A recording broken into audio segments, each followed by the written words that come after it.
ආයුබෝවන් සස්පල ජීවිදර්ශයේ ඉරදේශයේ 10 වෙනි ඒකකය විවාහ ජීව විද්‍යාවයි. මේ මේකකයේ යටතේ සියලුම නිපුණතා මට්ටම් වල අධ්‍යයනයන් අවසන් කරලා තියෙන්නේ. ඉතින් බලාපොරොත්තු වෙනවා ශීඝ්‍ර පුනරීක්ෂණයක් සිදු කිරීම සඳහා. ඉතින් මේ සඳහා මා සමග සහභාගී වෙනවා කොළඹ දේවබාලිකා විද්‍යාලයේ ජීව විද්‍යා ආචාර්යතුමිය නිශාති කුලතිලක මහත්මිය. ආයුබෝවන් දුවේ පුතේ. සර් කිව්වා වගේ අපි 10 වෙනි ඒකකයේ අනුමාන ප්‍රශ්න කිහිපයක් මේ වෙලාවේ සාකච්ඡා කරන්න බලාපොරොත්තු වෙනවා. ඉතින් අපි හිතනවා මේ වෙලාවේ ඕගොල්ලෝ කඩදාසි ටිකක් පැන්සලක් පෑනක් ළඟ තියාගෙන ඉඳී කියලා මේ වැදගත් කරුණු සටහන් කරගන්න. එhmenan අපි දැන් පටන් ගන්නවා අපේ පුනරීක්ෂණ පාඩම. හොඳයි, පළවෙනි ප්‍රශ්නේ අපි විසලකා බලමු. ජල ජීව වගාව සඳහා ජීව විශේෂයක තිබිය යුතු යෝග්‍ය ලක්ෂණ දෙකක් සඳහන් කරන්න ප්‍රශ්නේ බලමු. අපි දන්නවා මේ සම්බන්ධව කරුණු 14 ලක්ෂණ 14ක් ඔබ මතකයේ රඳවා ගැනීම අවශ්‍ය වෙනවා. ඉතින් මේ ප්‍රශ්නේදී අසා තිබෙන්නේ ලක්ෂණ දෙකයි. ඉතින් අපි කැමැති ලක්ෂණ දෙකක් ඉදිරිපත් කිරීමේ හැකියාව තියෙනවා. අපි දීලා තියෙනවා පිළිතුරක් හැටියට වගාව සිදු කරන ප්‍රදේශයේ දේශගුණයට අර්ථ දීමේ හැකියාව තිබිය යුතුයි කියන කරුණ. අපි දන්නවා අදාළ විශේෂයේ ප්‍රදේශයට දේශන ගැලපීමක් පෙන්වීම කළ යුතු වෙනවා. ප්‍රදේශයේ ජලයේ පවති රසායනික සහ භෞතික පාරාමිතීන් යටතේ හොඳින් වර්ධනය වීමේ හැකියාවක් තිබිය යුතු වෙනවා. අපි දන්නවා ජල ජීව විශේෂයකට pH පරාසය දල වශයෙන් 6.5ත් 9ත් අතර දරා ගැනීමේ හැකියාව තිබිය යුතු වෙනවා. ඒ වගේම විශේෂයක බිත්තර තියෙනවා, ඒ වගේම කීට අවස්ථාවන් තියෙන පුළුවන්, ලපටි ජීවීන් ඉන්න පුළුවන්, ඒ වගේම සුහුඹුල් අවස්ථාවන්. මේ සියලුම අවස්ථාවන් ඒ තත්ත්වයන්ට දරා ගැනීමේ හැකියාව පෙන්වීම කළ යුතු වෙනවා. ඉතින් මෙන්න මේ වගේ ලක්ෂණ 14ක් ඔබ මතකේ රඳවා ගැනීම අවශ්‍ය වෙනවා. ඉතින් කැමැති කරුණු දෙකක් ඉදිරිපත් කරන්න පුළුවන් පිළිතුර හැටියට. ප්‍රශ්න අංක 2. ජලාලයක් කියන්නේ කුමක්ද කියන ප්‍රශ්නේ. අපි දන්නවා දීර්ඝ කාලයක් තිස්සේ ජල ජීවීන් නඩත්තු කිරීම සඳහා ජලය සහිත බහලුමක් අපි සලකන්නේ ජලාලයක් හැටියටයි. මේ ජලාලයන්ගේ විවිධත්වය තාම පුළුල්. විශේෂයෙන්ම ජෑම් බෝතලයක සිට ජලයේ පිරි ජෑම් බෝතලයක සිට ඒ වගේ ප්‍රදර්ශනාගාර තත්ත්වයේ පවතින විශාල ජලාලවල විවිධත්වය අසීමිතයි. ඒ අනුව අපි මෙහිදී බලාපොරොත්තු වෙන නිර්වචනයක් ඒ නිසා ඊටාම කෙටි වචන සංඛ්‍යාවකින් මේ ඉදිරිපත් කළ යුතු වෙනවා. ප්‍රශ්න අංකය 3. විසිතුරු මසුන් සහිත ජලාලයක් නිසිස නඩත්තු කිරීමේදී දිනපතා සිදු කළ යුතු ක්‍රියාකාරකම් දෙකක් තමයි අසල තියෙන්නේ. අපි දන්නවා ජලාලයක් නඩත්තු කිරීමේදී දිනපතා කළ යුතු ක්‍රියාකාරකම් තිබෙනවා. ඒ වගේම සතිපතා කළ යුතු ක්‍රියාකාරකම් තිබෙනවා. ඒ වගේම සති දෙකකට වරක්, ඒ වගේම මාසික වරක් ආදී වශයෙන් අපි විවිධ අවස්ථාවන් යටතේ ජල ජීවී කියන්නේ ජලාලය නඩත්තු කිරීම අවශ්‍ය වෙනවා. විශේෂයෙන්ම දිනපතා මොකද අපි කරන්න අවශ්‍ය වෙන්නේ? අපි අනිවාර්යයෙන්ම නිවැරදි රටාවක් යටතේ ආහාර රටාව නිවැරදි ආකාරයෙන් යොදා ගන්න ඕනේ. පෝෂණීය සමබල ආහාරයක් ලබා දීම අවශ්‍ය වෙනවා. ඒ වගේම මේ අතරතුරේදී මත්ස්‍යයන්ගේ සෞඛ්‍ය තත්ත්වය පිළිබඳව අවධානය යොමු කිරීම අත්‍යවශ්‍ය වෙනවා. ප්‍රශ්න අංක 4. ශ්‍රී ලංකාවේ වගා කරනු ලබන ජනප්‍රිය නිර්දිය විසිතුරු මත්ස්‍ය විශේෂ දෙකක් නම් කරන්න කියලා කියනවා. මත්ස්‍ය විශේෂ දෙකක් නම් නෙමෙයි, අපි ගාව මත්ස්‍ය විශේෂ 10ක නම් තියෙනවා. අපි 10න් කැමති නම් දෙකක් ඉදිරිපත් කිරීමේ හැකියාව තිබෙනවා. අපි සඳහන් කරලා තියෙනවා පිළිතුරක් හැටියට සර්මේස් ෆයිටින් ෆිෂ් වගේම ගෝල්ඩ් ෆිෂ්, ඊට අමතරව බ්ලැක් මෝලිස් තියෙන පුළුවන්, ඒ වගේම ප්ලේටි, ඒ වගේම කිසිං ගුරාමි කැමති නම් දෙකක් ඉදිරිපත් කිරීමේ හැකියාව තිබෙනවා. විශේෂම සඳහන් කළ යුතුයි මෙහිදී බලාපොරොත්තු වෙන්නේ නැහැ, විද්‍යාර්ථීන් බලාපොරොත්තු වෙන්නේ නැහැ. අපි ඉදිරිපත් කරන්න පුළුවන් කළ යුතු වන්නේ සාමාන්‍ය පොදු නාමයන් පමණයි. ඒ වගේම ප්‍රශ්න අංක 5. විසිතුරු මත්ස්‍යයන් අතර බහුලව ලෙස හමුවන බැක්ටීරියාන් රෝග දෙකක් නම් කරන්න කියලා තියෙනවා. අපි ගාව රෝග ලෑස්තියක නම් දීලා තියෙනවා. ඒ රෝග ලෑස්තියේ සහ ඒ වගේම රෝගවලට අදාළ රෝග කාරකයන්ගේ නම් දීලා තියෙනවා. අපි මේ පිළිබඳව දැන සිටින ප්‍රමාණවත් වෙනවා. මේදී බැක්ටීරියාන් වරල් කුණු වීම සහ කරමල් කුණු වීම ගන්න පුළුවන්. ඒ වගේම කොලම්නාරිස් රෝගය ගන්න පුළුවන්. ඊට අමතරව රක්තපාත සෙප්ටිසීමියා සලකන්න පුළුවන්. ප්‍රශ්න අංක 6. විසිතුරු මත්ස්‍ය වගාව මගින් ඇතිවිය හැකි අහිතකර පාරිසරික බලපෑම් මොනවාද කියන ප්‍රශ්නේ සලකා බලමු. විශේෂම අපි දන්නවා අපේ වගාවේ තිබෙන විසිතුරු මත්ස්‍යයන්ට අහම්බෙන් වගේ ජලාශයක් වෙත යන්නට ලැබුණොත් ආක්‍රමණශීලී විසිතුරු මත්ස්‍යයෙක් ගියොත් ජලාශයකට ඒ ජලාශයේ වෙසෙන ස්වභාවිකව ජීවත් වෙන දේශීය මත්ස්‍යයන්ට ජීවීන්ට හානිකර වෙන්න පුළුවන්. ඒ තත්පේදී අපි විශේෂයෙන්ම ඒ ප්‍රශ්නයක් බලවන්න පුළුවන්. ඒ ගැන අපි සැලකිලිමත් විය යුතුයි. විසිතුරු මසුන් ආනයනය කරන විට ඒ සමග දේශීය නොවන රෝගකාරකයන් අපේ රට එකතු වෙන්න පුළුවන්. ඒ වගේම තමයි ප්‍රතිජීවක භාවිතා කරනවා ටෙට්‍රසයික්ලින් වගේ ප්‍රතිජීවක භාවිතා කරනවා මත්ස්‍ය රෝගය සඳහා. ඉතින් මේ වෙන ප්‍රතිජීවක සහිත ජලය එකතු වෙන්න පුළුවන් බාහිර පරිසරයට. ඒ අවස්ථාවේදී එක්තරා විදිහකට ජල පරිසරයන් දූෂණය වෙන්න පුළුවන්. මේ අනවශ්‍ය දේ එකතු වීමෙන් ඊට අමතරව ප්‍රධාන ප්‍රශ්නක නෙවෙයි ව්‍යාජන ශුද්‍රජීවීන් මේ ප්‍රතිජීවක ලබා ගැනීම තුළ ඔවුන් මේ ප්‍රතිරෝධතාවයක් ගොනු කර ගන්නවා. ඒ අනුව අපිට ඔවුන් මර්ධනය කරන්න තියෙන තත්ත්වය අසීරු වෙන්න පුළුවන්. ඉතින් විශේෂයෙන්ම අපි සලකා බලන්න ඕනේ සමග මත්ස්‍ය ජලාලයක් නිසිස නඩත්තු පවත්වාගෙන යාමේදී ඒ ආකාරයන් ඒ විස්තර කිරීමේ හැකියාව ඔබට තිබිය යුතු වෙනවා. ඒ කෙටි සරහනක් වශයෙන් ලැබීමට ඉඩකඩ තියෙනවා. ඒ වගේ විසුතුරු මත්ස්‍ය වගාව යටතේ ඇතිවිය හැකි පාරිසරික බලපෑම් පිළිබඳවත් ඔබ පැහැදිලි කිරීමට අධ්‍යයනය කළ යුතුයි, මතක තබා ගත යුතුයි. ඉතින් මේ අවස්ථාවේදී යෝජනා කරනවා අපේ නිෂාදී මිස්ටර් යෝජනා කරනවා මේ සම්බන්ධයෙන් බහුවර්ණ ප්‍රශ්න කිහිපයක් සාකච්ඡා කරන ලෙස. ඔව් සර්, අපි බලමු මේ කොටසෙන් ලැබිය හැකි බහුවර්ණ ප්‍රශ්න කිහිපයක්. දැන් මේකේ තියෙනවා වගා කළ හැකි මත්ස්‍ය විශේෂයක් තෝරා ගැනීමේදී මත්ස්‍යයන්ට නොතිබිය යුතු ලක්ෂණයක්. ඒතර ඕගොල්ලෝ දන්නවා ලක්ෂණ කීපයක් දැන් කතා කරා. ඒ අතරම හැබැයි අපි තෝරගනිද්දි පරිස්සම් වෙන්න ඕනේ. මොකද සාමාන්‍යයෙන් ලක්ෂණ 14ක් තියෙනවා. නමුත් අපි මෙතනදී ප්‍රධාන වශයෙන්ම පළවෙනි එක ගත්තොත් ඕගොල්ලෝ දන්නවා ඒක තිබිය යුතුයි. දෙවෙනි එකත් අධික වර්ධන වේගය තිබිය යුතුයි. වැඩි ආහාර පරිවර්තන කාර්යක්ෂමතාවයක් තිබිය යුතුයි. ඒ වගේම ඉක්මනින් ලිංගික පරිණතයටපත් වීම. මේක තිබිය යුතු නැහැ. මොකද සාමාන්‍යයෙන් ඉක්මනින් ලිංගික පරිණතයටපත් වුණොත් එහෙම, කියන්නේ ඉක්මනින් පැටවුන් බෝ කරොත් එහෙම ඒ මත්ස්‍යයන්ගේ වර්ධන වේගය අඩු වෙලා අපි බලාපොරොත්තු වෙන ඉලක්කයට ළඟා වෙන්නේ නැහැ. ඒකට ඒ හත්වෙනි ප්‍රශ්නේ උත්තරය වෙන්නේ 4 වෙනි උත්තරය. එතන අපි බලමු තවත් ප්‍රශ්නයක් මේ හා සම්බන්ධ. ජලජීවී වගාව සඳහා මත්ස්‍ය විශේෂයක් තෝරා ගැනීමේදී සැලකිය යුතු ප්‍රධානතම සාධකීය තීරණය රඳා පවතින පහත සඳහන් කවරක් මතද කියලා කියනවා. දැන් අපි ඔය ඔක්කොම බැලුවත් අපිට විකුණ ගන්න බැරි නම්, කියන්නේ මාකට් එකේ අපිට කියන්නේ වෙළඳපොළ අගයක් නැත්තම් අපිට ඒකෙන් වැඩක් නැහැ. ඒ නිසා අපි මෙතනදී වැඩිපුරම අපි ඔක්කොම බලලා අන්තිම වශයෙන් අපි ඇත්තටම දැනගන්න ඕනේ මේක පාරිභෝගිකයා විසින් නිතර ගන්න දෙයක්ද. ඒකයි අපි වැඩිම බලන්න ඕනේ. ඒ කියන්නේ ඒගොල්ලෝ රුචි කරන දෙයක්ද? ඒ කියන්නේ මත්ස්‍යයාගේ වර්ණය, ඒකල රසය, ඒ හැම එකක්ම බලනවානේ පාරිභෝගිකයා. ඒ නිසා අපි මේ ප්‍රශ්නේදී අපි තෝරගන්නවා වැඩි පාරිභෝගික රුචිකත්වය. ඒක තමයි අපි ඇත්තටම මත්ස්‍ය විශේෂයක් තෝරගනිද්දී අන්තිමට අපේ සම්පූර්ණ තීරණය වෙන්නේ. ඊළඟට අපි බලමු විසිතුරු මත්ස්‍ය වගාවේදී මත්ස්‍යයන්ට සුලභව වැළඳෙන සුදු පුල්ලි. නැත්නම් අපි කියනවා ඉච් රෝගය කියලා. ඒකට හේතු වන්නේ. දැන් ඕගොල්ලන්ට උගන්වලා තියෙනවා බැක්ටීරියා රෝග, දිලීර රෝග, වෙනත් පතැල්ලන්ගේ රෝග ඒ වගේ. දැන් අපි බලමු මේකේ උත්තරේ එන්නේ 3 වෙනි උත්තරය ඒකසෛලික බාහිර අනිවාර්ය පරිපෝෂිතේ.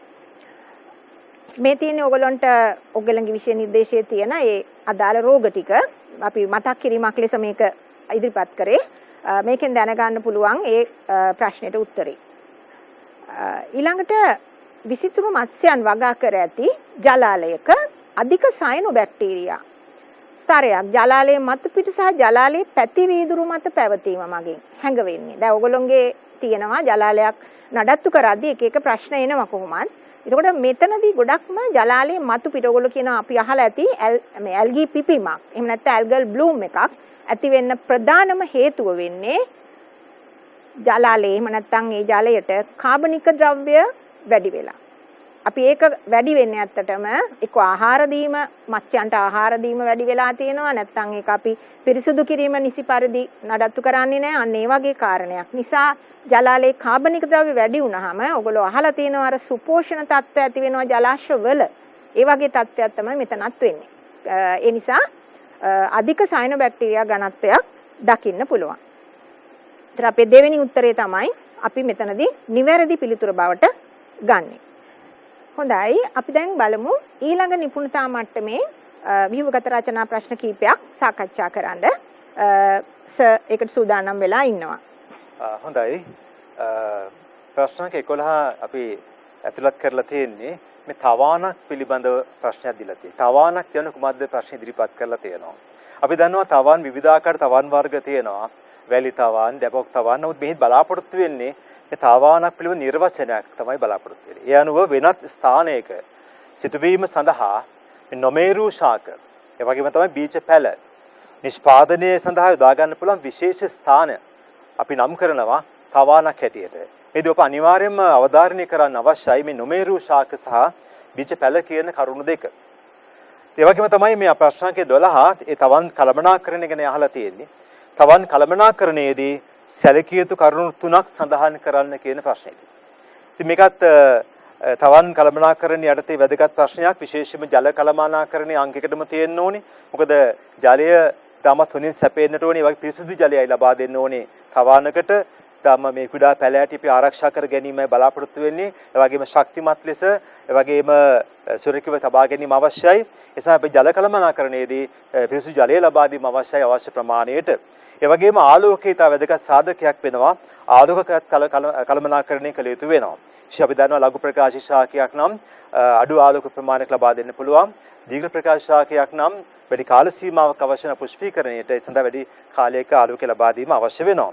ඒ වගේම පලිබෝධකයන් සහ රෝග පාලනයේ තව වැදගත්ම කරුණක්සේ සලකන්න පුළුවන් මේ තවන් කළමනාකරණයේදී. මොකද පලිබෝධකයන් කියලා කියන්නේ ඒ කිසියම් ආර්ථික හානියක් ගෙන දෙන ජීවීන්. ඉතින් මෙතෙන්දී අපි කුඩා පැලෑටි ආරක්ෂා කර ගැනීමේදී පලිබෝධකයන්ට ආරක්ෂා කිරීම අත්‍යවශ්‍ය වෙනවා. ඒ වගේ රෝග පාලනය කිරීමත් අත්‍යවශ්‍ය වෙනවා. ඒ වගේම පස යොදා ගන්නවා නම් මාධ්‍ය හැටියට පාංශු කළමනාකරණීය වැදගත්ම කරුණක් වෙනවා. හැබැයි ජලය යොදා ගන්නවා නම් ජල මාධ්‍ය භාවිත කරනවා නම් හයිඩ්‍රොෆොනික්ස් අපි නම් කරනවා. ඒ ජල මාධ්‍යයේදී විශේෂයෙන්ම ජලය පිළිබඳවයි කළමනාකරණය කරන්න අදාළ වෙන්නේ. හොඳයි අපි දැන් බලමු ප්‍රශ්නකේ 13 ගැන. ඉතින් අහලා තියෙන්නේ ආරක්ෂිත වගාවැන්නෙන් කුමක් අදහස් වේද කියලා. පාලනය කරන ලද පරිසර තත්ත්වය යටතේ භෝග වගා කිරීම තමයි අපි සලකන්නේ ආරක්ෂිත වගාව හැටියට. ඒ වගේම තමයි අංක 14 ප්‍රශ්නය. ශ්‍රී ලංකාවේදී ආරක්ෂිත වගා ක්‍රමය යටතේ පොලිටනල් තුල වගා කරනු ලබන පළතුරු භෝග ශාකයක් සහ එළවලු භෝග ශාකයක් සඳහා උදාහරණ සපයන්න කියලා දීලා තියෙනවා. අපි දැනගන්න ඕනේ විශේෂයෙන්ම මේ ආරක්ෂිත වගා ක්‍රමය යටතේ කුඩා භෝග තමයි වගා කරන්න පුළුවන්කම තියෙන්නේ. ඒ වගේම පළතුරු භෝග ශාක වලින් ගත්තොත් ස්ට්‍රෝබෙරි තමයි ජනප්‍රියම ශාක භෝග ශාකයේ වෙන්නේ පළතුරු භෝගයේ හැටියට. ඒ වගේම එළවලු භෝග නම් කීපයක්ම සඳහන් වෙලා තියෙනවා. බෙල් පෙපර් ගන්න පුළුවන්, ඒ වගේ තක්කාලි ගන්න පුළුවන්, ඒ වගේම සලාද කොළ, ඒ වගේම සලාද පිපිඤ්ඤා ගන්න පුළුවන්. මේ කැමැති පිළිතුරක් ලබා දීමේ හැකියාව තියෙනවා එළවලු භෝග ශාකයක් හැටියට. අපි දැන් බලමු ප්‍රශ්නකේ 15 ප්‍රශ්න කුමක්ද කියලා. ඉතා වැදගත් ප්‍රශ්නයක් ලබා දීලා තියෙන්නේ. පටක රෝපණ ශිල්පීය ක්‍රමයේ වැදගත් කම් 3ක් සඳහන් කරන්න කියලා තියෙනවා.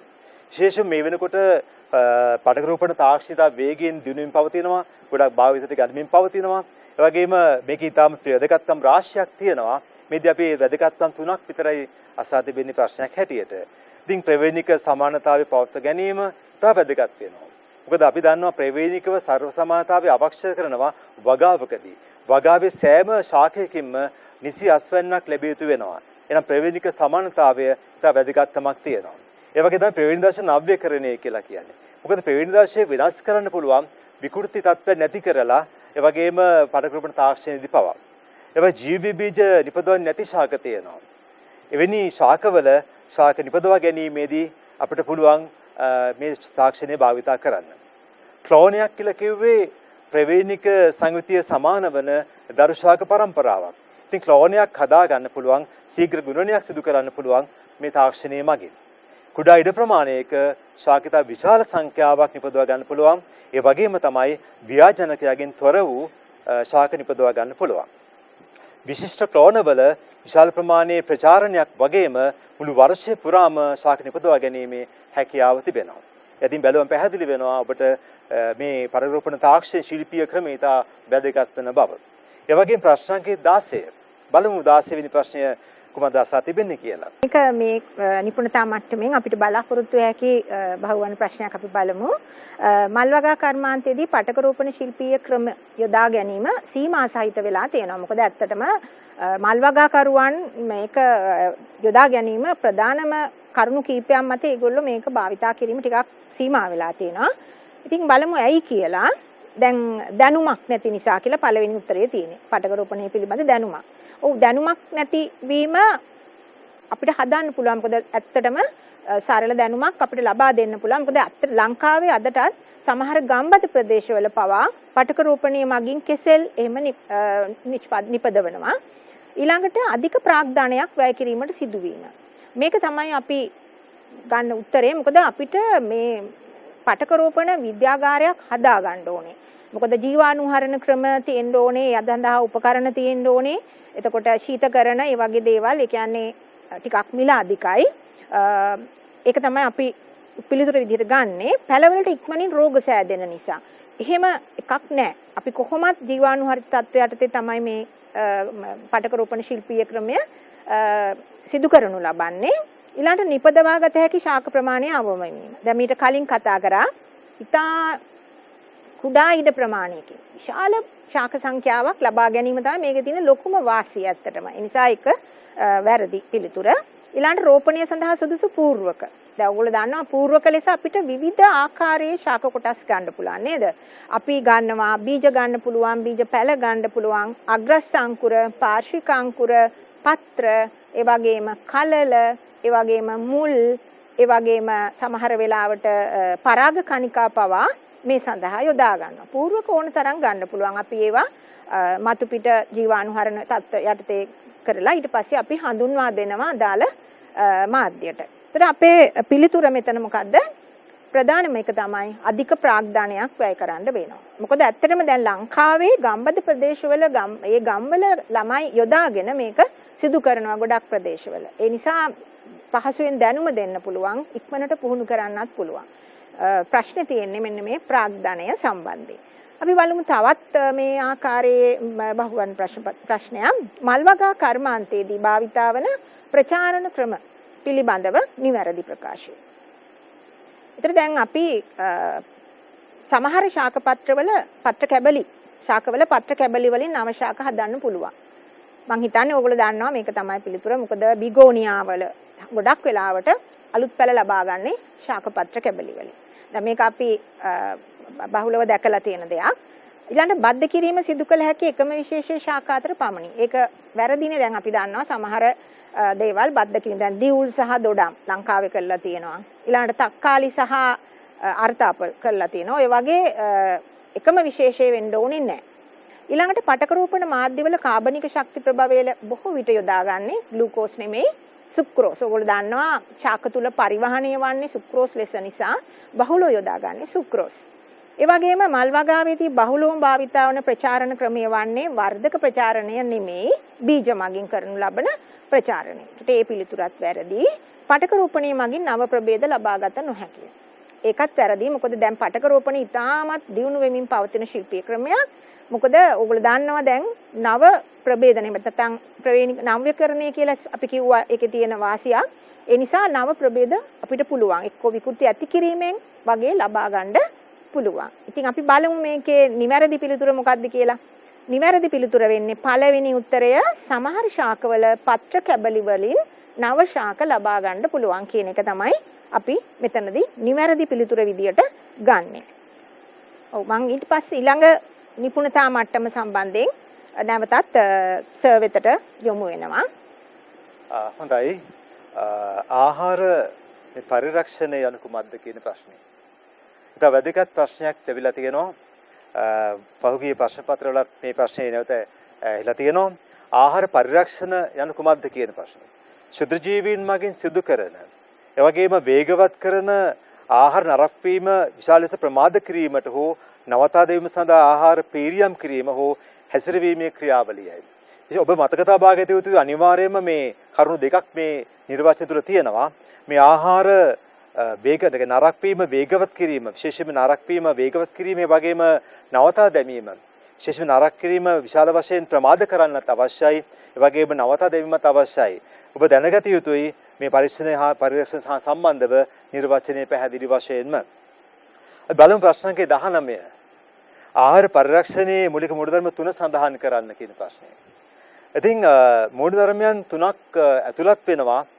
මේ සෑම පරිරක්ෂණ ක්‍රමයක් සඳහාම කිනම් හෝ මූලධර්මයක් අදාළ වෙනවා. මුලින්ම සලකා බලමු මේ පළවෙනි මූලධර්මය. ආහාරයට ක්ෂුද්‍ර ජීවීන් ඇතුළු වීම වැළැක්වීම. මේක අපිට ලේසියෙන් කරන්න පුළුවන් ක්‍රියාකාරීත්වයක්. ආහාරය වසා තබනවා නම් අපූති වැස්මක් යොදා ගන්නවා නම් මේ தත්ත්වය අපිට වළක්ව ගන්න පුළුවන්. ඔවුන් ඇතුළු වෙන එක වළක්වා ගැනීම අත්‍යවශ්‍ය වෙනවා. ඒ වගේම ඇතුළු වෙලා ඉන්නවා නම් ඒ ආහාරයේ සිටින ක්ෂුද්‍ර ජීවීන්ගේ වර්ධනය ඒවා ක්‍රියාකාරීත්වය වළක්වන්න පුළුවන්. ඒ වගේම තමයි ආහාරයේ සිටින ක්ෂුද්‍ර ජීවීන් විනාශ කරන්න පුළුවන්. ඔබ අනිවාර්යයෙන්ම මේ මූලධර්ම තුන මතකේ රඳව ගන්න. ඒ වගේම ආහාර පරිරක්ෂණ ක්‍රම ගණනාවක් තියෙනවා. ඒ සෑම පරිරක්ෂණ ක්‍රමයකටම අදාළ වෙච්ච මූලධර්ම එකක් හෝ කීපයක් තියෙන්න පුළුවන්. ඔබ අනිවාර්යයෙන්ම මූලධර්මයේ සහිතව ඒ ක්‍රියාකාරීත්වයෙන් හැදෑරීම අවශ්‍ය වෙනවා. ප්‍රශ්න සංඛ්‍යා 20. මේක ඉතා කෙටි ලිඛිත ප්‍රශ්නයක් ලැබිලා තියෙනවා.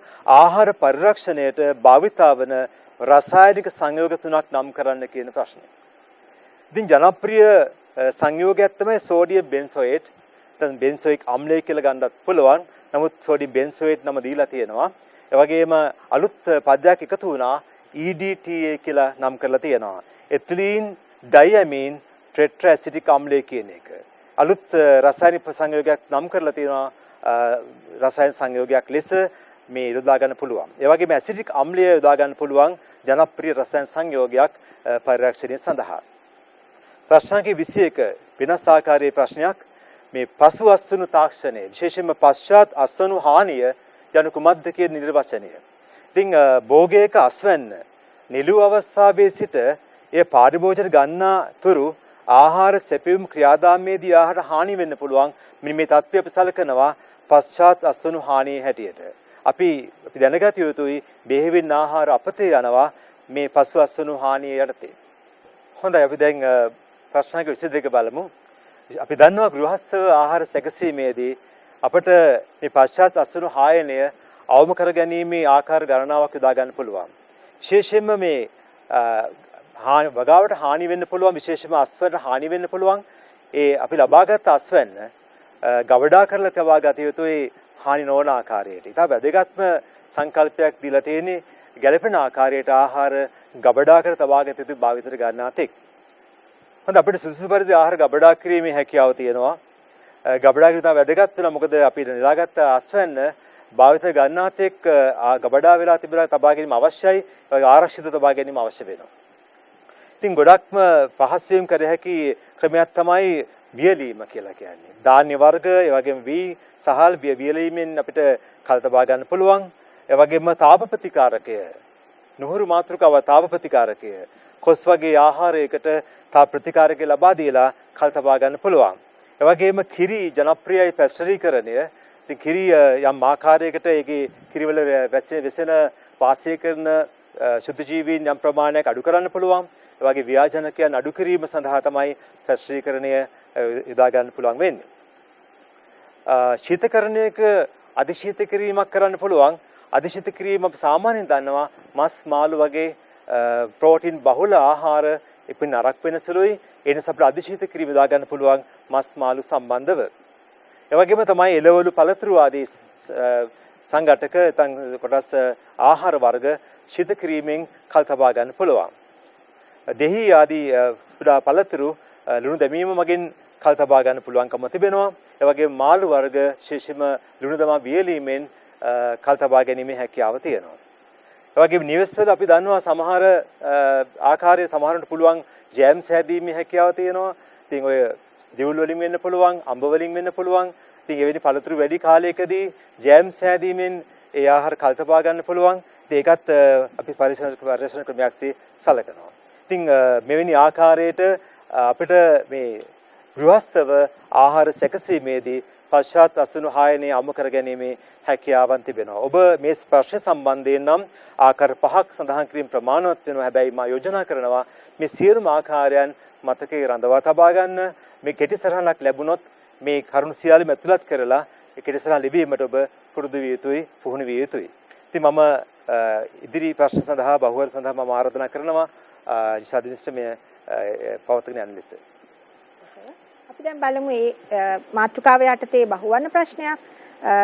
ශ්‍රී ලංකාව වැනි සංවර්ධන වෙමින් පවතින රටවල පසුවස්වනු හානිය අවම කර ගැනීමට ගත හැකි වඩාත්ම ඵලදායී ක්‍රියාමාර්ගය. ඒකට ඕගොල්ලෝ දන්නවා ලංකාව කියන්නේ ඝර්ම කලාපික රටක්. අපේ රට ගොඩාක් ඇත්තටම කිව්වොත් ගොඩාක් පළතුරු වර්ග, එළවලු වර්ග අපිට ගොඩාක් සම්පත් තියෙනවා. නමුත් ඕගොල්ලෝ දැකලා ඇති ඒ කන්නේදී ඒවා හරියට අපත යනවා. මොකද නියමාකාරයේ සැලැස්මක් නැති බව. ඒ නිසා අපි බලමු මොකද්ද මේකට කරන්න පුළුවන් දේ කියලා. දැන් භෝගයේ ගුණාත්මක භාවය වැඩි කිරීම තමයි පළවෙනි උත්තරේ. ඒක ඉතින් ඇත්තටම අපිට කරන්න පුළුවන් දෙයක් නෙමෙයි. මොකද අපේ රටේ ඇත්තටම තියෙන ප්‍රමාණයන් සහ ඒවල තියෙන ගුණාත්මක භාවය හුඟක් ඉහළයි. ඊළඟ උත්තරේ තමයි ගබඩා යටිතල පහසුකම් වැඩි දියුණු කිරීම. අපි බලමු ඊළඟ උත්තරෙත් අස්වනු ප්‍රවාහනය රාත්‍රී කාලයේදී සිදු කිරීම. ඇත්තටම ඝර්ම කලාපික රටවලට මේක සුදුසුයි. මේක මොකද දවල් කාලයේදී ගොඩාක් උෂ්ණත්වය වැඩි නිසා ආහාර නරක වෙන්න තියෙන හැකියාව වැඩි. ඊළඟට ධාන්‍ය අස්වනු ගබඩා කිරීමේදී කෘමි හානිය අවම කිරීමට කෘමිනාශක යෙදීම. ඉතින් මේවා අපේ රටේ කෙරෙනවා ඇති. නමුත් ඒක ඊටාත්ම අහිතකර දෙයක්. මොකද කෘමිනාශක දාන්න හොඳ නෑ. මොකද අපි දන්නවා අපි ඒවා මිනිසා විසින් පරිභෝජනයට ගන්න දෙයක්. ඉතින් කෘමිනාශක දාන එක ඊටාත්ම අහිතකරයි. ඊළඟට ගෘහස්ත සැකසුම් ක්‍රියාවලියේදී නව තාක්ෂණය භාවිතය. ඉතින් ගෘහස්ත සැකසුම් ක්‍රියාවලියේදී අපිට ඉතින් නව තාක්ෂණය භාවිතා කරන්න බෑ. මොකද නිවෙස්වල එහෙම දෙයක් නෑ. අපිට වැඩිම වුණොත් ශීතකරණයක් ඒ වගේ එකක් තමයි තියෙන්නේ.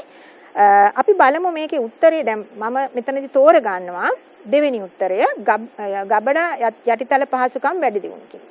ඇත්තටම ලංකාවේ තියෙන ලොකුම ප්‍රශ්නයක් ඒක ඕගොල්ලෝ ඔය රූපවාහිනියේදී නිතරම අහනවා පත්තරවල දැකලා ඇති හරියට අස්වනු විනාශ වෙනවා. තව ගොඩක් අපි පළතුරු ගත්තොත් බලන්න කොච්චර විනාශ වෙනවද කියලා. ඉතින් ඇත්තටම මේ යටිතල පහසුකම් වැඩි දියුණු කරනවා නම් අපිට මුළු අවුරුද්ද පුරාම කිසිම අඩුපාඩුවක් නැතුව මේ දේවල් ලබා ගන්න පුළුවන්. දැන් වෙන රටවල් ගත්තොත් අපි ශීත කියන්නේ සෞම්‍ය කලාපික රටවල් වල සමහර රටවල් වල ඕගොල්ලෝ දන්නවා මේ මුළු අවුරුද්ද පුරාම ඒගොල්ලන්ට පළතුරු එළවලු නැහැ. නමුත් එයාලගේ ගබඩා යටිතල පහසුකම් ඉතා හොඳ නිසා පිට රටින් ගෙන්වන දේවල් පවා හොඳින් ගබඩා කරලා මුළු අවුරුද්ද පුරාම කිසිම අඩුපාඩුවක් නැතුව ඒ දේවල් ජනතාවට ලැබෙන්න සලස්වනවා. ඔව් අපි දැන් ඊළඟ නිපුණතා මට්ටම කතා කරන්න කැමතියි. ඔයගොල්ලන්ට මතකයි අපි කරා මේ ලංකාවේ බහුල ආසාදක රෝග දෙකක්. ඒකේ අපි බලමු 24 වෙනි ප්‍රශ්නේ මම යොමු කරනවා ශ්‍රී ලංකාවේ ඩෙන්ගු සම්ප්‍රේෂණය කරන වාහක මදුරු විශේෂ. මම ඇත්තට මේ මදුරු විශේෂ කියන නම ඔයගොල්ලෝ කාටවත් පුදුයි. නමුත් මම මෙතන කතා කරන්නේ එක විශේෂයේ නම ලියනකොට සම්පූර්ණ විද්‍යාත්මක නාමය ලියන්න ඕනේ. ඒ නිසා මම මෙතන සඳහන් කරනවා ඊඩිස් ඉජිප්ටයි සහ ඊඩිප්ස් ඇල්බෝපික්ටස් කියන නම් දෙක. මේ මදුරු විශේෂ දෙක තමයි ලංකාවේ මේ ඩෙන්ගු රෝගය පතුරවන්නේ. ඊළාට ප්‍රශ්නාංක 25. ඩෙන්ගු රෝග වාහකයන් පාලනය කිරීම සඳහා අනුගමනය කරන ලබන ජීව විද්‍යාත්මක ක්‍රම. ඔයගොල්ලන්ට මතකයි අපි ආකාර 3කින් සමෝදානික පාලනයක් කරන්නේ. ඒ කියන්නේ ජීව විද්‍යාත්මක, රසායන විද්‍යාත්මක හා භෞතික විදියට. ජීව විද්‍යාත්මක ක්‍රමවලදී අපි භාවිතා කරනවා කියලා අපි සඳහන් කරා. ඔයගොල්ලන්ට මතකයි මදුරු කීටයන් ආහාරයට ගන්න මත්ස්‍යයන් යොදා ගැනීම. මම කිව්වා ඔයගොල්ලන්ට ගප්පි, දණ්ඩි, තිලාපියාගේ කුඩා අවදි වගේ දේවල් මෙතනදී අපි පාවිච්චි කරනවා. ඉතින් අපි හැබැයි සැලකිලිමත් වෙන්න ඕනේ. මොකද මෙතනදී අපි භාවිතා කරන ජලය, ඒ කියන්නේ තියෙන ජලය ප්‍රමාණය ඊළාට වෙනත් සාධක මගින් මේ මාළු මැරෙන්න පුළුවන්. ඒ නිසා මේක පොඩ්ඩක් සීමා සහිතයි කරන එක. ඊළඟ එක තමයි ඔයගොල්ලන්ට මතකයි අපි කිව්වා බැසිලස් තුරින්ජියන්සිස් කියන බැක්ටීරියාව යොදා ගැනීම. මෙයා ප්‍රෝටීන් එකක් හදනවා කියලා කිව්වා. කෘමි කීටයන්ට විෂ සහිත. ඉතින් ඒ නිසා මේ ආකාර දෙක තමයි අපි ජීව විද්‍යාත්මක පාලන ක්‍රම විදියට යොදා ගන්න. ඊට පස්සේ අපි බලමු 26 වෙනි ප්‍රශ්නය. ඩෙන්ගු රෝගයේ වඩාත් අනතුරුදායක රෝග ලක්ෂණ. ඩෙන්ගු රෝගයේ රෝග ලක්ෂණ ගොඩාක් අපි කරා. මුලින්ම පටන් ගන්න උණ අධික උණ. ඉතින් අධික උණ ඕනම ආසාදන රෝගයකට එන්න පුළුවන්. නමුත් වඩාත්ම බරපතල තත්ත්වයට එනවද කියලා අපි ඉතාමත් සැලකිලිමත් වෙන්න ඕනේ. රෝග ලක්ෂණ කීපයක් තියෙනවා නේද? ඒ තමයි රුධිර ප්ලාස්මාව කාන්දු වීම. දැන් ඔයගොල්ලෝ අහලත් ඇතිනේ සමහර වෙලාවට අර වමන යනවා අධික ලෙස. සමහරට රුධිරය සමග වමන යනවා. ඒක තමයි රුධිර පීඩනය අඩුවීම අර ඩෙන්ගු ෂොක් තත්වයටපත් වෙන්න පුළුවන් කම්පන තත්වය. ඒතර රුධිර ප්ලාස්මාව කාන්දු වීම, ඒ වගේම පටක තරලයේ එකතු වීම, ඉන්ද්‍රයන්ට හානි වීම නිසා අධික රුධිර ගලණය. දැන් පටක තරලයේ එකතු වීම රුධිර පරීක්ෂාවක් මගින් සිදු කරලා බලන්න පුළුවන්. ඊළඟට ශ්වසන අධිපීඩාව, ඒ කියන්නේ ශ්වසන වේගය වේගෙන් වැඩි වෙනවා. ඊළඟට වමනය සමග ලේ යාම සහ රුධිර පීඩනය ඉතා අඩුයි. මේ තත්ත්ව ඉතා බරපතලයි. ඒතර පැය 48ක් ඇතුළත ඉක්මනටම ප්‍රතිකාර කළ යුතු තත්ත්ව. ඊළඟට අපි බලමු 27 වෙනි ප්‍රශ්නය. මෙතන මම මේ සම්බන්ධයෙන් බහුවර්ණ ප්‍රශ්නයක් සාකච්ඡා කරනවා. ඩෙන්ගු රෝග කාරකයා. දැන් ඔයගොල්ලෝ දැනගන්න ඕනේ රෝග කාරකයා, රෝග වාහකයා, ධාරකයා කියන අය. ඒතර රෝග කාරකයා කියන්නේ රෝගයේ සාධන ජීවියක්. එතකොට මේකේ ඔයගොල්ලෝ මේක පහසු ප්‍රශ්නයක්. නමුත් ළමයි වරද්ද ගන්නවා. මොකද කාරකයා කියලා ඉඩිස් ගණයේ ගැහණු මදුරුවා කියලා තෝරන ළමයි ඉන්නවා. ඒතර ඒක කාරකයා වෙන්නේ ඔයගොල්ලෝ දන්නවා වෛරස් එකක්. ඒ තමයි ආබෝ වෛරස් කාණ්ඩේ වෛරසය. එතකොට මදුරුවා කියන්නේ ඇත්තටම වාහකයා. ඊළඟට අපි බලමු 28 වෙනි ප්‍රශ්නය. බරවා රෝග කාරකයාගේ මිනිසාට ආසාදනය වන අවස්ථාව කුමක්ද කියලා අහනවා. ඔයගොල්ලන්ට මතකයි අපි ජීවන චක්‍රයම හදාරලා මේ රෝග කාරකයාගේ කිව්වා L3 කීට අවදිය. L3 කීට අවදිය තමයි මිනිසාට ආසාදනය වෙන්නේ කියලා. ඔයගොල්ලන්ට ජීවන චක්‍රය මෙතනදී ඔයගොල්ලෝ ඇත්තටම දරුවනේ ටිකක් මතක තියාගත යුතුයි. මොකද සමහර විට ජීවන චක්‍රය විස්තර කරන්න එන්න පුළුවන් අදාළ අවස්ථා සමග. ඉතින් ඒක පුරුදු වෙන්න වචන සහිතල වලින් හරි මේ ජීවන චක්‍රය ගොඩනගා ගන්න. ඒතර L3 කීට අවදිය තමයි මේකේ ආසාදන අවස්ථාව. 29 වෙනි ප්‍රශ්නේ. ශ්‍රී ලංකාවේ බරවාසාදිතයන් හඳුනා ගැනීම පරීක්ෂා කිරීමට රුධිරය ලබා ගැනීම රාත්‍රී කාලයේදී සිදු කළ යුත්තේ ඇයි? මම ඔයගොල්ලන්ට පැහැදිලිවම කිව්වා බරවා රෝගය සඳහා ආසාදිතයන් හඳුනා ගන්න ඕන නම් ඒගොල්ලෝ රුධිරය අරන් යන්න ඕනේ රාත්‍රී කාලේ. රාත්‍රී කාලේ කියන්නේ රාත්‍රී 10න් පස්සේ. රාත්‍රී 10ත් අලුයම 2ත් අතර කාලේ. ඇයි ඒ මොකද ඒගොල්ලෝ මයික්‍රොෆයිලේරියා කීටයන් පර්යන්ත රුධිර සංසරණයට එන්නේ මේ කාලෙදී. අනිත් වෙලාවට ඒගොල්ලෝ පෙනහැලි වල කුඩා රුධිර வாහිනී වල ඉන්නවා. මේ වෙලාවෙදි තමයි ඒගොල්ලෝ මම ඒකට නමකුත් කිව්වා. මේ චර්යාවට විශේෂ නමක් කිව්වා. නිශාචර ආවර්තිතාවය කියලා. ඉතින් මේක මතක තියාගන්න මේක විශේෂ දෙයක්. මොකද බරවා රෝගයේ පරීක්ෂා කරන්න මේ දවල් කාලේ රුධිරය ගන්න එනවා නම් හරි රෑ 10න් ඉස්සෙල්ලා රුධිරය ගන්න එනවා නම් හරි ඒක අනුමත කරන්න බෑ. ඒකෙන් අපිට හඳුනා ගන්නත් බෑ බරවා රෝග ආසාදනයේද කියලා. අපි බලමු 30 වෙනි ප්‍රශ්නේ. මම 30 වෙනි ප්‍රශ්නෙට යන්න කලින් මම මේ ඔයගොල්ලන්ට ආපහු මේ මතක් කිරීමක් කරනවා රෝග කාරකයාගේ ජීවන චක්‍රය පිළිබඳව. ඔයගොල්ලන්ට මතකයි L3 කීට අවදිය තමයි ආසාදනය වෙන්නේ. ඊට පස්සේ L3 කීට අවදිය මිනිසාට ආසාදනය වුණාට පස්සේ ඔයගොල්ලන්ට මතකයි ඒගොල්ලෝ සුහුඹුල් පණුව වෙනවා. ඒතර පණුව ගැහණු සහ පිරිමි මදුරුව පණුවන් අභ්‍යන්තර සංසේචනයෙන් ඒගොල්ලෝ මයික්‍රොෆයිලේරියා කීටයන් හදලා ඊට පස්සේ මයික්‍රොෆයිලේරියා කීටයන් තමයි මදුරුවා දෂ්ට කරනකොට මදුරුවාගේ ආහාර මාර්ගයට ඇතුළු වෙන්නේ. ඒතර ආහාර මාර්ගයෙන් එයා යනවා උරස් පේශි වලට මදුරුවාගේ. එතනදී කීට අවස්ථා 3ක් පහු කරනවා. L1, L2, L3. ඒතර L3 කීට අවදිය තමයි ආසාදන අවදිය. ඒක මතක තියෙන්න ඕනේ. මොකද ජීවන චක්‍රයක් හදාරන්නේ ඒකටයි. අපි හැම වෙලේම රෝග කාරකයක්, රෝග වාහකයේගේ ජීවන චක්‍රය ආශ්‍රයෙන් තමයි අපි යාලට රෝග මේ කියන්නේ ආසාදනයේ ලක්ුවාට ප්‍රතිකාර කිරීම වැදගත් වෙන්නේ. හඳුනගන්නෙත් ආසාදිතයන්. හරි. අපි බලමු 30 වෙනි ප්‍රශ්නය. බොහෝ විට මයික්‍රොෆයිලේරියා කීටයන් දක්නට නොලැබෙන මිනිස් දේහයේ ස්ථානයක් වන්නේ. ඔයගොල්ලන්ට මතකයි මයික්‍රොෆයිලේරියා කීටයන් ඉන්න තැන් කීපයක් අපි කතා කරා. ඉතින් රුධිර වාහිනී තුල ඉන්න පුළුවන් පෙනහැලි වල. ඊළඟ පෙනහැලි තුල ඉන්න පුළුවන්. මොකද දෂ්ට කරපු ගමන්ම යන්නේ රුධිර වාහිනී, රුධිර සංසරණ පද්ධතියට. වසා වාහිනී තුල, වසා ගැටි තුල ඒ වගේ ඉන්න පුළුවන්. නමුත් බොහෝ විට නැති තැනක් තමයි මස්තිෂ්ක සුෂුම්නා තරලය. ඔයගොල්ලෝ දන්නවා මස්තිෂ්ක සුෂුම්නා තරලය කිව්වහම මස්තිෂ්ක කෝෂිකාවල සහ සුෂුම්නාවේ මධ්‍යනාලයේ සංසරණය වන තරලය. ඒකේ ඇත්තටම මේ කීටයන් දකින්න ලැබෙන්නේ නැහැ. ඊළඟට අපි බලමු 31 වෙනි ප්‍රශ්නය. ඒකත් බහුවර්ණ ප්‍රශ්නයක් ආකාරයක්. පහත සඳහන් වගන්ති අතරින් උචරේරියා බැංක්‍රොෆ්ටි පිළිබඳ වැරදි වගන්තිය. දැන් අපි දන්නවා උචරේරියා බැංක්‍රොෆ්ටි කියන්නේ කවුද කියලා. ඒ කියන්නේ රෝගකාරකයා. මේ මතක ඇති ඔයගොල්ලන්ට මෙයා නෙමටොඩාවේ. එතකොට අපි බලමු කීටයන් දිවා කාලයේදී මිනිසාගේ පෙනහැලිවල වූ කුඩා රුධිර වාහිනිය තුල ජීවත් වෙනවා. ඒක හරිනේ. ඒගොල්ලෝ රාත්‍රියටනේ පර්යන්ත රුධිර සංසරණයට එන්නේ. ඊළාන්ට සොහොඹුල් ගැහණු හා පිරිමි සතුන් හඳුන ගන්න පුළුවන් බාහිර පෙනුමෙන්. ඔයගොල්ලන්ට මතකයි ගැහණු සතා පිරිමි සතාට වඩා ලොකුයි. සමහරට දෙගුණයක් පමණ විශාලයි. ඊළඟට සොහොඹුල් ගැහණු සතා කිසි විටකත් බිත්තර දමන්නේ නැහැ. මම කිව්වා අභ්‍යන්තර සංසේචනයෙන් කෙලින්ම මයික්‍රොෆයිලේරියා කීටයන් තමයි බිහි කරන්නේ. ඊළඟට ආසාදන අවස්ථාව මයික්‍රොෆයිලේරියා කීටය. දැන් අපි කලින් සඳහන් කරා ආසාදන අවස්ථාව L3 කීටාවදී. මේක මයික්‍රොෆයිලේරියා කීටාවදී නෙමෙයි.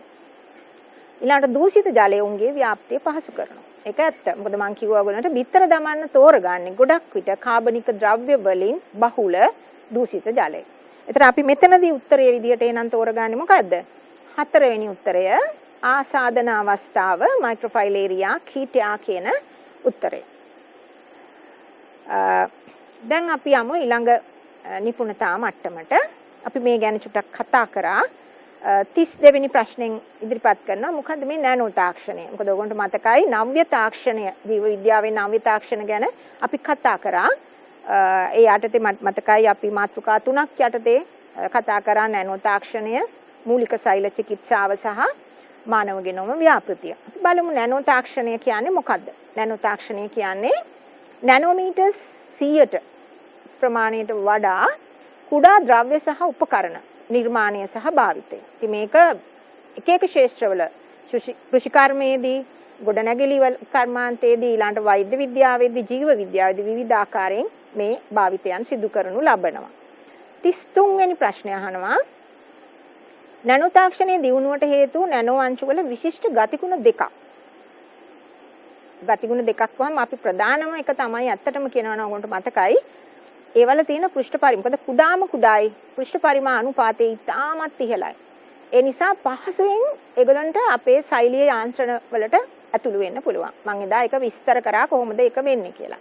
ඒ වගේම තමයි නැනෝ අංශු වලට විශේෂිත රසායනික සහ භෞතික ගුණ තියෙනවා. ඉතින් මේ කාරණයක් හරි වැදගත් අපි වෛද්‍ය විද්‍යාවේදී මේ යෙදීම් සිදු කර ගනිද්දී. එතකොට නැනෝ තාක්ෂණයේ භාවිතයන් වෛද්‍ය විද්‍යාවේදී අපි වෛද්‍ය විද්‍යාවේදී නැනෝ තාක්ෂණය ගැන තමයි ගොඩක් කතා කරන්නේ. අපි බලමු මොනවද භාවිතයන් කියලා. ඔයගොල්ලන්ට මතකයි මම කිව්වා ටයිටේනියම් ඩයොක්සයිඩ් සහ සිල්වර් නැනෝ අංශු භාවිතා කර ශල්‍යාගාර හා ශල්‍යාගාර උපකරණ ජීවාණුහරණය කරනවා. ඊළඟට නැනෝ පෙරහන් යොදා ගැනීමෙන් ශාස්ත්‍රෝගීන් පරීක්ෂා කරනවා. මොකට මතකයි ඉන්ෆ්ලුවෙන්සා රෝගයක් ශාස්ත්‍රෝගීන්. ඒ වගේම කැඩුණු අස්ථි ප්‍රතිස්ථාපනයට සහ දත් පිරවීම සඳහා නැනෝ සංගත භාවිතා කරනවා. දත් පිරවීමට මම කිව්වා ඉතාමත්ම යෝග්‍ය විදිහට ඒක යොදා ගන්න පුළුවන්. කුහරයේ කිසිම ඉඩක් නැති වෙන්න මේ ද්‍රව්‍ය දත් කුහරය තුලට යවා ගන්න පුළුවන්. ඊළඟට සපන් ඖෂධ නිපදවා. අපි සපන් ඖෂධ කියන්නේ ස්මාර්ට් ඩ්‍රග්ස් කියන අතුරු ආබාධ අවම කරමින් පිළිකාවලට ප්‍රතිකාර කරන්න පුළුවන්. ඒ කියන්නේ මම එදා පැහැදිලි කරමින්ම කිව්වා පිළිකාවලට දැනට තියෙන ප්‍රතිකාරවලදී දේහයේ අනිත් සෛල වලටත් හානි වෙනවා. නමුත් මේකෙදී පිළිකා සෛල පමණක් ඉලක්ක කරගෙන පිළිකා සෛල පමණක් මරා දැමමින් මේ ඖෂධ ක්‍රියාත්මක වෙනවා. ඊළඟට රුධිර පීඩනය, රුධිර ඔක්සිජන් මට්ටම, හෝමෝන සාන්ද්‍රණය වගේ දේවල් නියාමනය සඳහා නැනෝන් සංවේදී උපකරණ භාවිතය. තවත් නිදසුන් ගොඩක් තියෙනවා ඔයගොල්ලෝගේ පොතේ සම්පත් පොතේ පිළිබඳව කියව ගන්න. ඊළඟට මූලික සෛල පිළිබඳව මම මේ ප්‍රශ්න දෙක යොමු කරනවා අපේ සර්ට. හොඳයි. අපි දන්නවා මේ වෙනකොට මේ 10 වෙනි ඒකකය විහාර ජීව විද්‍යාවේ ක්ෂේත්‍ර 5ක් තියෙනවා. ඒ ක්ෂේත්‍ර 5 සඳහා ඔබගේ අවධානය යොමු වෙලා තියෙනවා. විශේෂයෙන්ම යෝජනා කරනවා විභාගයෙන් පසුව මේ සඳහා වැඩිපුර අවධානයක් යොමු කරන්න. ප්‍රායෝගික භාවිතයන් වැඩි. ජලාලයක් පවත්වා ගැනීම, සුන්දර ජලාලයක් පවත්වා ගැනීම, ඒ වගේම උද්‍යාන භෝග වගාව ඔබේ ගෙවත් උද්‍යාන වගා කරන්න පුළුවන්, විශේෂ විසිතුරු භෝග ශාක වගා කරගන්න පුළුවන්. ඒ වගේ අවස්ථාවන් ඔබට තියෙනවා. අපි යෝජනා කරනවා මේවා ප්‍රායෝගික පරීක්ෂණ නොමැති වුණත් තමන්ගේ එදිනෙදා ජීවිතයට හවුල් කරගන්න පුළුවන් ඒකකයක්සේ අපි සැලකනවා මේ විහාර ජීව විද්‍යාව. ඉතින් ඒකෙදි විවිධ රැකියාවස්ථා රාශියක් උදා වෙනවා. ඉතින් ඒ වගේම විවිධ උසස් අධ්‍යාපනයන් කරා යන්න පුළුවන්. ඒ තවත් ක්ෂේත්‍රයක් තමයි මේ මූලික සෛල ගැන. ලෝකයේ විවිධ විශ්වවිද්‍යාලවල විශේෂ පරීක්ෂණයන් කරනවා මේ ස්ටෙම් සෙල්ස් නැත්නම් මූලික සෛල පිළිබඳව. ඉතාමත් වේගයෙන් දියුණු වෙන තාක්ෂණයක් වශයෙන් අපිට සලකන්න පුළුවන් මේ මූලික සෛල පිළිබඳව හදාරීමේ තාක්ෂණය. ඉතින් මූලික සෛල කියන්නේ මොනවද?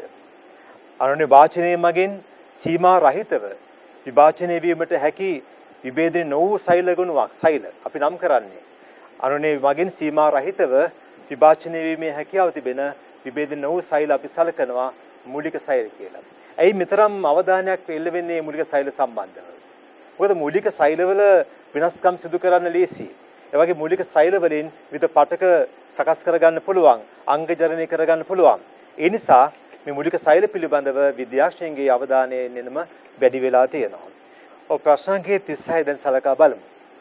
මූලික සෛල ආකාර නම් කරලා ඒ ප්‍රභවයන් සඳහන් කරන්න කියලා ප්‍රශ්නයක් දීලා තියෙනවා. ඉතින් අපේ දේහයේ විවිධ ස්ථානවල මේ මූලික සෛල ලබා ගැනීමේ ප්‍රභවයන් රාශියක් තිබෙනවා. හැබැයි අපි දැනගන්න ඕනේ අපේ කලලයේ විශේෂ කලල මූලික සෛල ගැන. මොකද අපි දන්නවා සංසේචනයෙන් පස්සේ යුක්තාණුවක් සෑදෙනවා. ඒ යුක්තාණුව පස්සේ සෛල ගොනුවක් බවට පත් වෙලා මෝරුලාව බවට පත් වෙනවා. ඒ මෝරුලාව තවත් දින කිහිපයක් ගත වෙනකොට බ්ලාස්ටර් කෝෂ්ඨය බවට පත් වෙනවා. ඒ බ්ලාස්ටර් කෝෂ්ඨයේ විශේෂ සෛල පිටක් තියෙනවා. මේක අපි නම් කරන්නේ ඇතුළු සෛල පිට කියලා. මෙන්න මේ සෛල පිට තා වැදගත් වෙනවා මූලික සෛල ලබා ගැනීමේදී. විශේෂයෙන්ම කලල මූලික සෛල ලබා ගැනීමේ හොඳම ස්ථානයේ අපි යෝජනා කරනවා බ්ලාස්ටර් කෝෂ්ඨයේ තිබෙන ඇතුළු සෛල පිට.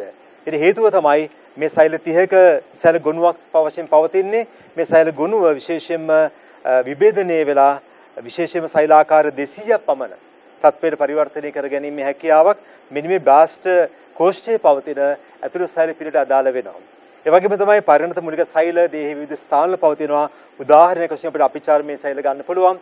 විවිධ ස්ථානවල මේ මූලික සෛලයන්ගේ ව්‍යාප්තියක් තිබෙනවා. නමුත් වැඩිපුර අවධානය යොමු වෙන්නේ මෙන්න මේ බ්ලාස්ටර් කෝෂ්ඨයේ ඇතුළු සෛල පිළිබඳවයි. මම කැමති ප්‍රශ්න අංකය 37 යොදා ගැනීමට අපේ අවසර ලබා දෙනවා. අපි බලමු මූලික සෛල සම්බන්ධයෙන් මේ බහුවර්ණ ප්‍රශ්නයක්. කලල මූලික සෛල සම්බන්ධයෙන් නොගැලපෙන ප්‍රකාශය. දැන් උගොන්ට පේනවා උත්තර පහක් දාලා තිනවා. ග්‍රාහක දේහයෙන් ප්‍රතික්ෂේප කිරීමේ හැකියාව වැඩි.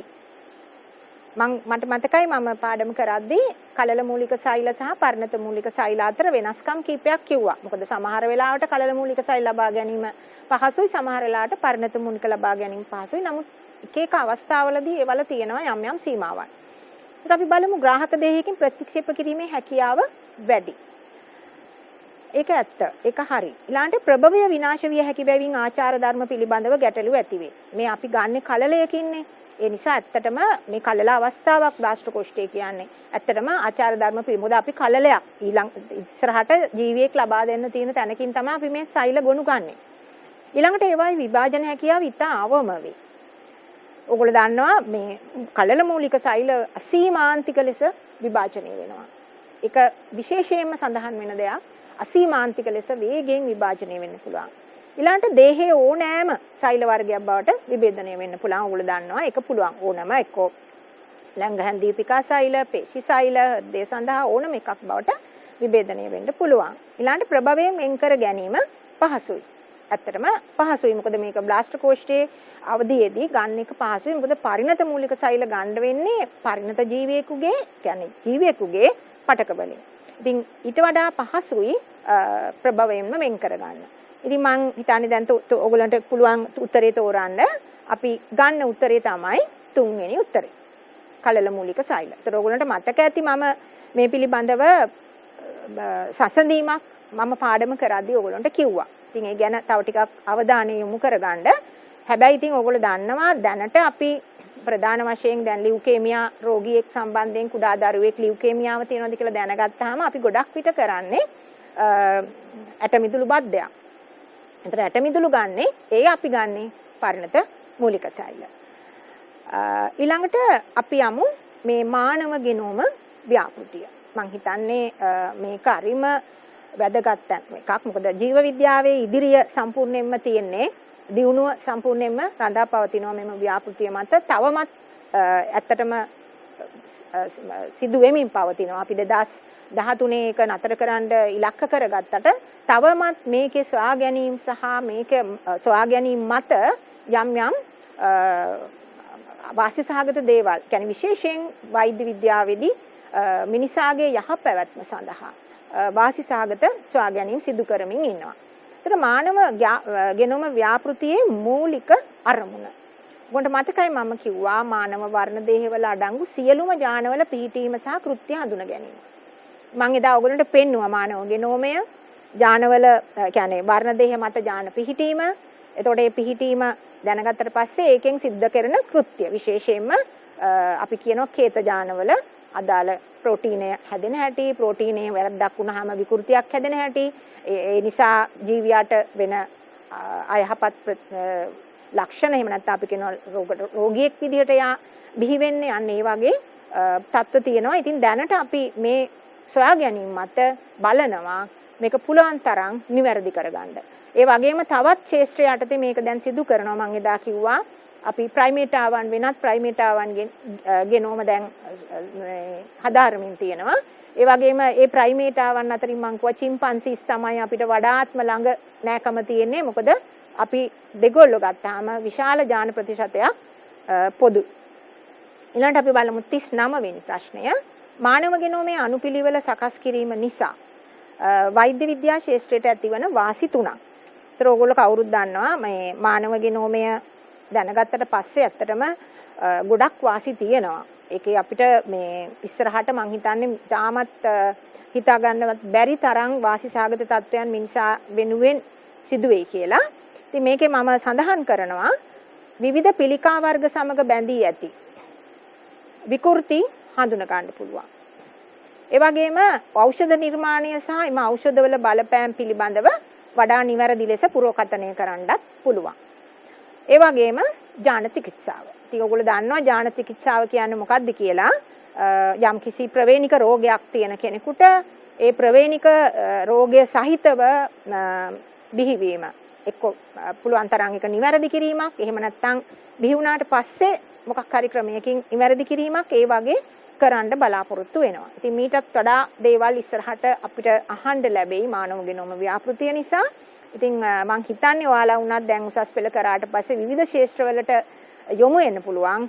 ඉතින් සමහර විට වැඩිදුර අධ්‍යාපනය සඳහා වෙනත් රටවල් වලට ගියාම අනිවාර්යයෙන්ම ඔයගොල්ලන්ට මේ සම්බන්ධයෙන් ගොඩාක් තොරතුරු දැනගන්න පුළුවන්. ඔව් දුව පුතේ දැන් අපි මේ ඒකකයේ 10 වෙනි ඒකකයෙන් අනුමාන ප්‍රශ්න 39ක් මෙතනදී සාකච්ඡා කරා. බහුවර්ණ ප්‍රශ්න කීපයකුත් ව්‍යුහගත රචනා ප්‍රශ්න කීපයකුත්. හැබැයි ඊට අමතරව මතක තියාගන්න ප්‍රශ්න පත්‍රයේ තියෙන්න පුළුවන් රචනා ප්‍රශ්න. ඉතින් රචනා ප්‍රශ්නවලදී අපිට ගොඩක් වෙලාවට ওই පටක රෝපණය සම්බන්ධයෙන් ඒ වගේම යම්කිසි දැන් අපි ගත්තොත් එහෙම බරවා රෝග කාර්කයාගේ ජීවන චක්‍රය සම්බන්ධයෙන් එහෙම නැත්නම් බරවා රෝග වාහකයාගේ ජීවන චක්‍ර සම්බන්ධයෙන් ඊළඟට ඔය අපි ගත්තොත් ජල ජීවි වගාවේ මත්ස්‍යයන් තෝර ගැනීමේදී සැලකිලිමත් විය යුතු කරුණු සම්බන්ධයෙන් කෙටි සටහන් ඒ වගේම රචනා ප්‍රශ්නවල කොටස් වෙන්න පුළුවන්. ඉතින් ඒ පිළිබඳව සැලකිලිමත් වෙන්න ඔයගොල්ලෝ මේ සම්බන්ධයෙන් කෙටි සටහන් හෝ අපි කියනවානේ අර ෂෝට් නෝට්ස් හදා ගන්නවා කියලා අන්න ඒ වගේ දේවල් ලෑස්ති කර ගන්න. ඉතින් කොහොමත් ඕගොල්ලන්ට අපි මේ සම්බන්ධ විශේෂයෙන් නව්‍ය තාක්ෂණය සම්බන්ධයෙන් කරේ ඒ අපේ සම්පත් පොතේ තියෙන ටික විතරයි. නමුත් මතක තියාගන්න මේ පිළිබඳව ඉතා වේගයෙන් දැනුම දියුණු වෙමින් පවතින්නේ. ඉතින් ඕගොල්ලන්ට තවත් කරුණු දැනගන්න පුළුවන්. ඒ කියන්නේ අපි කියනවානේ ඕගොල්ලෝ යාවත් කාලීන වෙනකොට තව දුරටත් වෙනත් ප්‍රභවයන්ගෙන් තොරතුරු අරගෙන මේ ඔයගොල්ලන්ගේ දැනුම යාවත් කාලීන කරගන්න කියලා මම මෙතනදී කියනවා. ඔව්සර්ට මොනවා හරි කියන්න තියෙනවද? හොඳයි. ඉතා සාර්ථක ලෙස මම හිතන්නේ ඉතා සාර්ථක ලෙස පුරුෂ වැඩසටහන ක්‍රියාත්මක වුණා. ඉතින් මම අදහස් කීපයක් දෙන්න කැමතියි දුවල පුතාලට. මොකද මේ ඒකකය අලුත් ඒකකයක්. ඔබ ආසාවෙන් මේ ඒකකයට අවතීර්ණ වෙන්න මේකේ නිපුණතා මට්ටම් 5ක් අපේ ක්‍රමානුකූලව ආවරණය කරන ගියා. ඒ හැම නිපුණතා මට්ටමකට අදාළ සියලුම ගුණම්ඵල තාම සාර්ථකව අපි අවසන් කරලා තියෙනවා. ඒ වගේම කාලචිත 25ක ඒකකයක්, ඒ වගේම විශේෂම ගුණම්ඵල 30ක් තියෙන ආවරණය කරගන්න අපි ගුණම්ඵල 30ම ආවරණ ආකාරයෙන් තමයි මේ වැඩසටහන ක්‍රියාත්මක කළේ. ඒ අනුව තව අදහස දෙන්න කැමති යම් යම් ආකාරයට මේ විද්‍යාත්මක නාම සඳහන් වෙනවා. ඒ නාමවල ඇතැම් තැන්වල සඳහන් වෙනවා එහෙම නම් මතක තබන්න අවශ්‍ය නැහැ කියලා. ඒ විදිහට ප්‍රශ්නයක් මතුවෙන්නේ නම් සමහර තැන්වලදී ඒ සඳහන් නැතුව තියෙනවා. කොහොමද මම යෝජනා කරනවා ඒ විද්‍යාත්මක නාමයන් යම් අවධානයක තියාගන්න. මොකද සමහර ශාකහා සතුන් සඳහා පොදු නාමයන් නැති නිසා ඒ විද්‍යාත්මක නාමයමයි යොදාගන්න වෙන්නේ. උදාහරණ වශයෙන් ඩ්‍රෙසිනා කියන අවස්ථාව ගන්න පුළුවන්. එවැනි උදාහරණ කීපයක්ම තියෙනවා මේ ඒකකයේ තුල. එවැනි අවස්ථාවල පරිස්සමෙන් ඒ විද්‍යාත්මක නාමයන් පවා අධ්‍යයනය කරන්න. ඒ වගේම කෙටි සටහන් සාද ගන්න පුළුවන්. ඒ වගේම සෑම ඉගෙනුම් ඵලයක්ම ප්‍රශ්නයක් බවට පරිවර්තනය කරගෙන අනිවාර්යයෙන්ම ඒක සූදානම් වීම අවශ්‍යයි කියලා අපි යෝජනා කරනවා. මොකද ඉගෙනුම් ඵල වලින් ප්‍රශ්න ඇසීමේ සම්භාවිතාවය වැඩි. අපි නැවතත් අවධාරණය කරනවා ඉගෙනුම් ඵල සියල්ලම ප්‍රශ්නයකට හරවගෙන අධ්‍යයනය කරන ලෙස. ඒ හැම අවස්ථාවකදීම සම්පත් ග්‍රන්ථයේ තියෙන විෂය කරුණු පරාසය තුළ යෙදෙන්න, ඒවෙන් පරිශීලනය කරන්න, එයින් ඔබට පැහැදිලි ලකුණු ලබා ගන්න පුළුවන්කම ලැබෙනවා. ඉතින් මම සතුටු වෙනවා, අපි සතුටු වෙනවා අද වැඩසටහන තුලින් බලාපොරොත්තු වුණේ මේ ඒකකයේ යටතේ 10 වෙනි ඒකකයේ යටතේ ශීඝ්‍ර පුනර්වේෂණයක්. ඉතින් මේ වැඩසටහන මම හිතනවා සාර්ථක වුණා. ඉතින් මේ සඳහා සහභාගී වුණු දීපබාලිකා විද්‍යාලයේ ආචාර්යතුමිය නිෂාදී කුඩතිරි මහත්මියට මගේ ගෞරවය පුද කරනවා. ඒ වගේම අපි නැවතත් මේ වැඩසටහනකින් හමු වන බලාපොරොත්තු වෙන අපි ඔබට ජයග්‍රහී අනාගතයක් ප්‍රාර්ථනා කරමින් අපි ඔබෙන් සමුගන්නවා. ආයුබෝවන්.